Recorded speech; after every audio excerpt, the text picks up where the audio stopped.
Parliament సమావేశాలు జరుగుతూ ఉన్నాయి. తెలంగాణ నుంచి ప్రాతినిధ్యం వహిస్తున్నటువంటి భారతీయ జనతా పార్టీ పార్లమెంటు సభ్యులు, మంత్రులు తెలంగాణ రాష్ట్ర ప్రభుత్వానికి సంబంధించినటువంటి అనేక పెండింగ్ అంశాలను పరిష్కారం చేయడానికి సహకరించాలని కోరుతా ఉన్నాం.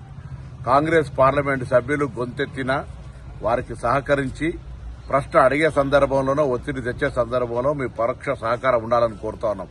లేదా మీరే ప్రభుత్వంతో చర్చలు జరిపి తెలంగాణకు సంబంధించినటువంటి పెండింగ్ అంశాలు పక్కన ఆంధ్రప్రదేశ్ రాష్ట్రానికి అనేక సందర్భాల్లో అటు తుఫాన్ బాధిత ప్రాంతాలకు సంబంధించిన అంశాలకు సంబంధించి కావచ్చు, లేదా కేంద్రం నుంచి రావాల్సినటువంటి అనేక రకాల వాటాలకు సంబంధించిన విషయం లోపల తెలంగాణ వివక్షపూరితమైనటువంటి అంశాన్ని ఎదుర్కొంటా ఉంది. అటువంటి పరిస్థితి రాకుండా మరి తప్పకుండా తెలంగాణకు న్యాయం చేయాలని కేంద్రంలో ప్రాతినిధ్యం వహిస్తున్న బీజేపీ పార్లమెంటు సభ్యులను కోరుతా ఉన్నాను. అదేవిధంగా భారతీయ జనతా పార్టీ ఎంతసేపు కూడా పార్లమెంటు సమావేశాలు రాగానే డైవర్షన్ పాలిటిక్స్ చేస్తుంది.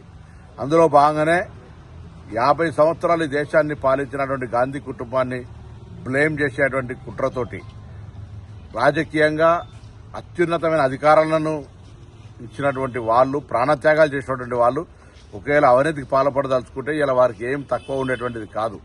కానీ దేశ ఐక్యత కొరకు, దేశ అభివృద్ది కొరకు ప్రాణాలను సైతం అర్పించినటువంటి కుటుంబాన్ని కావలసుకొని సమాజం ముందు బదనాం చేసేటువంటి కుట్ర జరుగుతోంది. ఇప్పుడు డక్కన్ హెరాల్డ్ కేసు కూడా అటువంటిదే. అన్ని విచారణ సంస్థలు బీజేపీ అనుబంధ సంస్థలుగా మారి ఇటువంటి విధంగా వ్యవహరిస్తా ఉన్నాయి. అయినా రాహుల్ గాంధీ గారి వెంట దేశమంతా ఉంది, భయపడే ప్రశ్నే లేదు. తప్పకుండా రాహుల్ గాంధీ గారికి అండగా ఉంటాం. బీజేపీ వేధింపులు, పార్లమెంట్ సమావేశాలు జరిగే సందర్భంగా డైవర్షన్ పాలిటిక్స్, బీజేపీ వైఫల్యాలు చర్చకు రాకుండా ఉండడానికి కొరకు ఈ కుట్ర జరుగుతోంది. ఇదే సందర్భంలో కేంద్ర ప్రభుత్వాన్ని, భారతీయ జనతా పార్టీని అడుగుతా ఉన్నా, రిజర్వేషన్లకు సంబంధించిన అంశం మీ దగ్గర పెండింగ్ ఉంది. స్థానిక సర్పంచ్ ఎన్నికలో బలహీన వర్గాలకు అన్యాయం జరిగిందనేటువంటి స్పష్టత మరి ప్రభుత్వం తరఫున అన్ని ప్రయత్నాలు చేసినప్పటికీ 50% అనేటువంటి బారికేడ్ ఉండడం వల్ల ఇబ్బంది కలుగుతా ఉంది.